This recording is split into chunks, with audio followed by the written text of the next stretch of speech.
I'm now here in our auxiliary kitchen.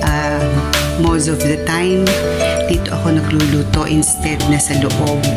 Para at least hindi naman umamoy sa loob ng bahay namin kung ano man yung lulutuin ko. Though meron naman kami exhaust fan para at least hindi na rin umamoy sa loob. And at the same time, makaroon ng dumi dun sa aming kitchen sa loob. So itong mga ingredients natin, of course the bangus. Isang bangus yan. Then ang ating santol na pampaasim, kamatis, sili, pampaanghang, and of course ang ating luya, pampaalis ng lansa, and of course ang ating onion, pampadagdag ng lasa, and of course meron tayong dahon ng kangkong, pero pwede nyo rin lagyan ng talong, sigarilyas, and okra. Optional, pero ako kangkong lang yung nilalagay ko. And of course, ito, hugas bigas yan. Yan ang magiging sabaw natin. So, ang ginawa ko dyan, hinugasan ko muna yung aking ilulutong kanin. So, yung pangalawang hugas niyan, yan.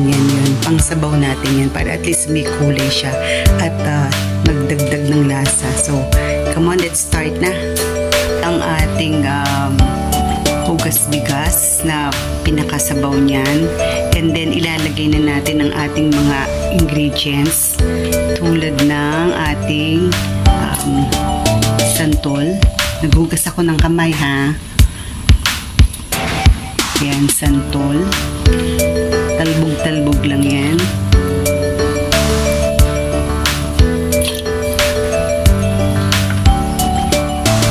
Sinama ko yung buto para at least maasim siya, makadagdag ng asim dun sa ating sinigang. Yung iba kasi ang ginagawa nila, parang yun lang pinakabalat ng santol. Pero ako, sinasama ko yung buto niya. So, nalagay na natin ang ating santol. Nilagay na natin ang ating kamatis. Slice yan.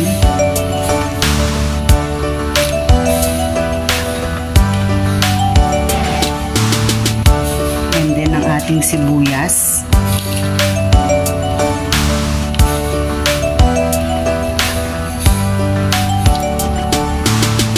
then ang ating pampaalis ng lansa, ang ating luya.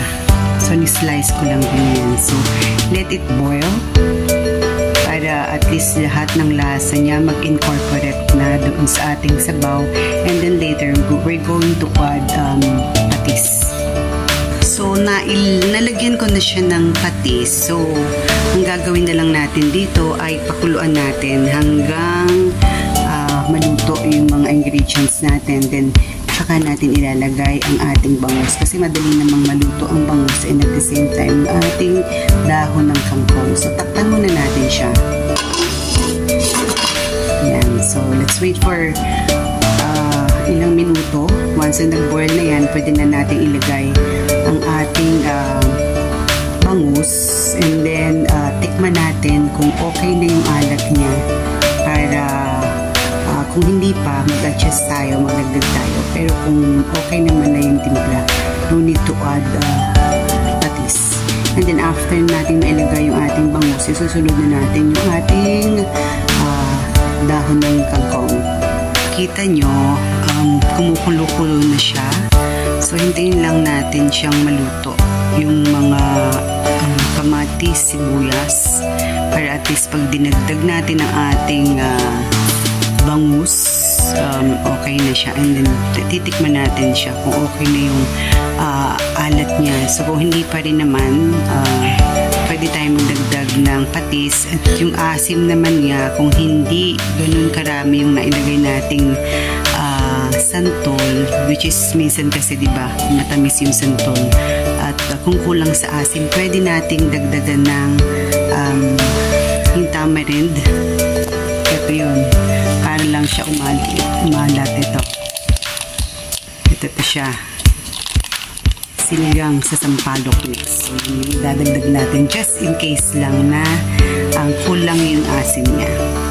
So ayan na nga, kumukulo-kulo na siya. So hintayin lang natin siyang maluto, pati yung kanyang santol para ma-extract yung kanyang asim dun sa santol at sumama dun sa ating sabaw, and at the same time ang dagdag asim ang ating kamatis. So pangpaalis naman ng lansa ng ating bangus ay yung ating luya. Hindi na natin ilagay ang ating bangus kasi luto na ang ating kamatis, santol, sibuyas. So ilagay na natin siya isa-isa. Isang bangus lang yan ang aking niluto na medyo malaki-laki kasi kami lang naman. Apat dadating si daddy, si bunso kasi nasa Manila. So yan, hintayin lang natin konting maluto, then i-add na rin natin ang ating kangkong para sabay-sabay na siyang maluto. Ayan, daming kangkong, no? Mahilig ako sa kangkong.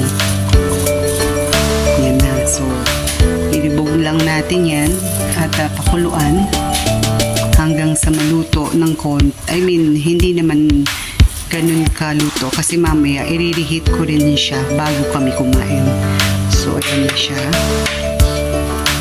Takpan lang natin para maluto ang ating kangkong. And then ilang minutes tapos na yan.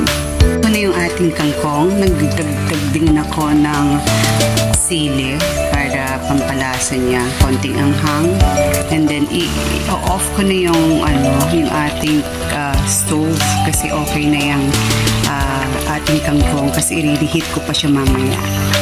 Thank you everyone for watching, and salamat sa lahat ng mga teams, and see you sa mga susunod kong vlogs and live. Maraming salamat. This is Susana Mix Vlog saying goodbye and have a nice day ahead.